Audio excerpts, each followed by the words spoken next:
friends, welcome back to my channel. If you're joining us for the first time, I'm Coco, and this is going to be another episode of Courting Coco. So my returning gods and goddesses know that, sometimes you gotta put it all out there, right?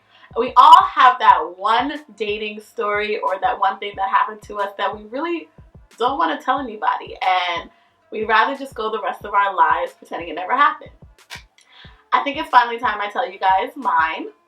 I've been holding this story back for years. One, because I know the person is watching. No hard feelings. I hope you don't have any for me either. And two, it doesn't paint, the greatest picture of me, first of all. But also, it's just embarrassing. But we can laugh about it now, so it's cool. So, let's get right into it. Alright, so this happened in 2017. Now, if you've watched my 2019 dating recap, you know that 2017 was a really messy year for me. I'm pretty sure I was drunk for half of it anyway. Me and my homegirl decided to go to this party. We planned to go to this party. She knew somebody, she had like a little booth thing that was going to be there that was kind of, running things. Cool. So we already knew the party was going to be a Friday night. We had our plan of how we were going to get there. We were going to Uber. We were going to do a VIP package because at this particular club, there's no seating. There's absolutely no seating unless you have a VIP package. And we didn't want to be in somebody else's section because sometimes you want to do your own thing. You want to be free. We decided to get our own VIP package. Now, it was really just her and I going, but the minimum packages all had multiple bottles. So we bought a 2-bottle package. That's where we messed up at. So in preparations for going to this party, everything gotta be right. So you shave your legs, you wash the wig. I even washed my hair. But I was running really short on time, so I just ended up, washing and curling my wig and twisting my natural hair underneath the wig. It would be absolutely fine. It's something that I've done before, so, wasn't really thinking that too much of it. Usually I have my hair laying flat in braids under my wigs, but this particular time I just didn't have the time, girl. We were in a rush. At that point in life, I had not yet discovered Bow Hold, Got to Be, Isha, or any of the other wonderful glue companies that I know and love today. I used to just slap my wig on and keep it moving. Glueless was the life before glueless was a thing. And that's exactly what I did. Now, I looked good, honey. I had my little curls.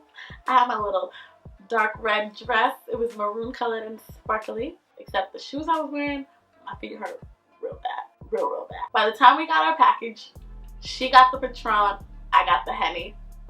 I don't even think I had feet at that point. So we in the club, we are partying, we pouring shots for people because we got 2 bottles, we're not going to drink them.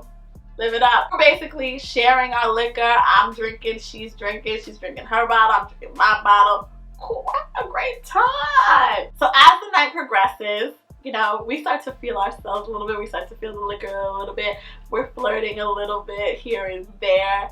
And I remember this one guy coming up to me. At least that's how it happened in my head. I actually don't know what actually happened. But I remember this one guy coming up to me and we started talking. We danced a little bit. We were having a really good time. It was just like a great party, great atmosphere. At least me and my homegirl were having a great time. I don't know about everybody else in the club. We started talking and I started talking about my shoes and the fact that my feet were hurting. I'm pretty sure that was the topic. It's so fuzzy, y'all. It's so fuzzy. As he's talking, he says something. I make a joke. We start laughing. And you know me, I'm extremely, extremely vibrant. Okay? I definitely laugh with all of the energy in my body, as you can see. So as I laughed, hand on the chest, hand on his shoulder, head back. That's my laugh. Now, normally, there'd be nothing wrong with that. But let's run it back real quick. That day, I was really, really, really in a rush. So when I say that I twisted my hair under this wig that wasn't secured down with glue, I rolled my hair into a bunch of big doodle twists and just left it there. Decided to stick a few bobby pins, hoping that it would work. And so as I laughed, hand on the chest, hand on the shoulder, head back. That's when it happened. In a club full of people on a Friday night, next to my VIP section, there was I, standing straight, flirting with a man, and there was my wig on the floor, curls and all. Yep, guys, I was standing in that club in my wig cap. The few seconds after my wig hitting the floor were very, very crucial. I was lucky to laugh at that actual second because I was feeling the Henny. Thank God for the Henny. It hit. It really hit. But once I actually realized what happened, it was like a wave of shame. So quickly, this is exactly what happened. I looked at the wig. I looked at my best friend who wasn't even looking at me. My homegirl was looking somewhere else. I dropped to my knees. You would have thought I was Mega Stallion. I dropped down, squat position, grabbed my wig, put it on my head, held it down, ran to the bathroom. So I sat in the bathroom for the rest of the party. I didn't have my purse. Thank God I had my phone and I was texting my friend.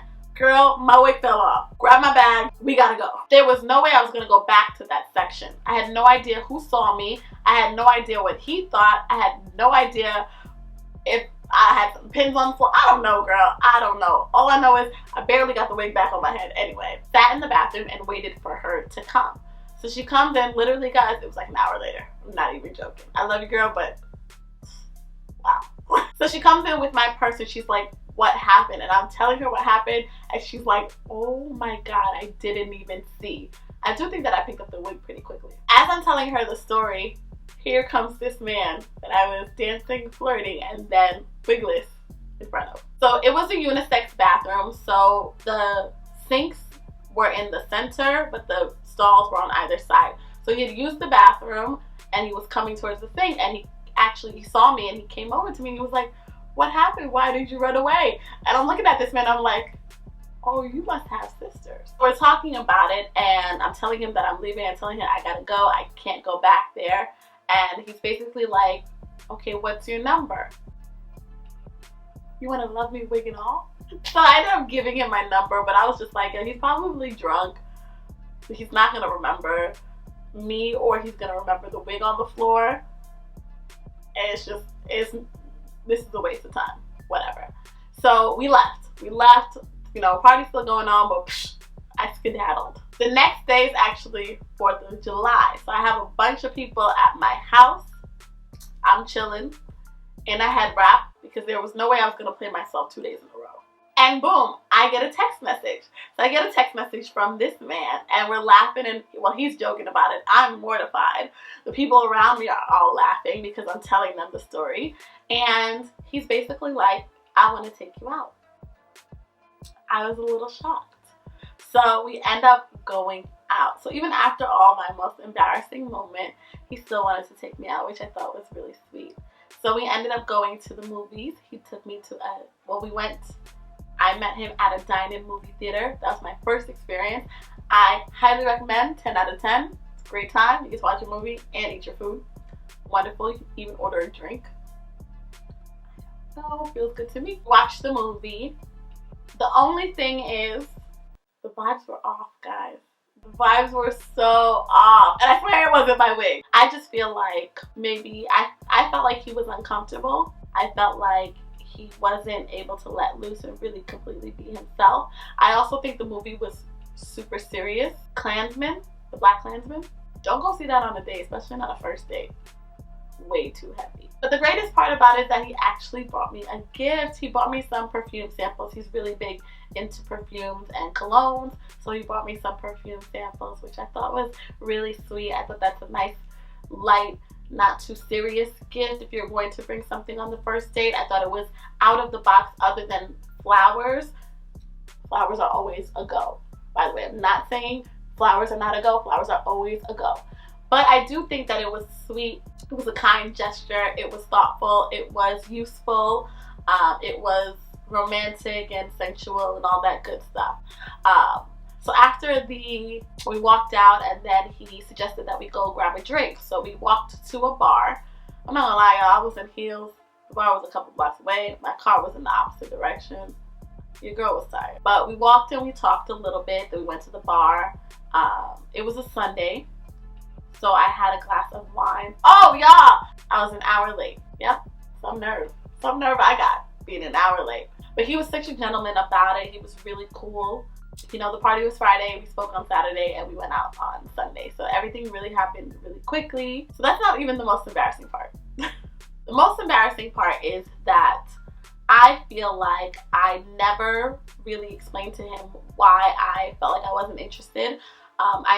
We ended up having more conversations. Like I said, I feel like he wasn't able to relax and be himself. I felt like I was already out there, y'all. Like, the embarrassment happened, you know, how much you can't really hold back after that.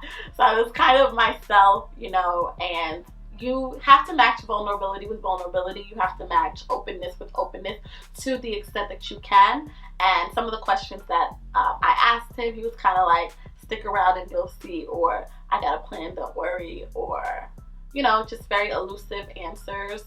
And that can be great, but you also have to remember that they're going on dates with you to find out who you are and what you're about. So the more you hold back, the more sketchy you can seem, or the less that they have to base their interest on. So that was tough. Before they called me Coco, they called me Casper, because all I did was ghost on people. So unfortunately, I ghosted him, y'all. I know. And I had so many opportunities to tell him what happened, and I didn't. So that was in July. He even texted me for my birthday, which is in November. I realized that everything that has happened to me after is probably my karma. But yeah, because if you can ghost the guy who took you on a date even after your wig fell off in front of him on the first time that you met him, then you deserve to be single. But the moral of the story, because you know there's always a moral in my story. The moral of the story is be your absolute true self, because you never know who will still want to take you on a date. Be honest and be vulnerable with people, not only about yourself, but also about how you feel with them. Because as kind of a person as he was, he definitely deserved to know that I just wasn't that interested. And that's why I'm gonna die alone. Well, I hope you guys enjoyed this video. I hope you guys are enjoying my escapades because, well, one of us has to. One of us should.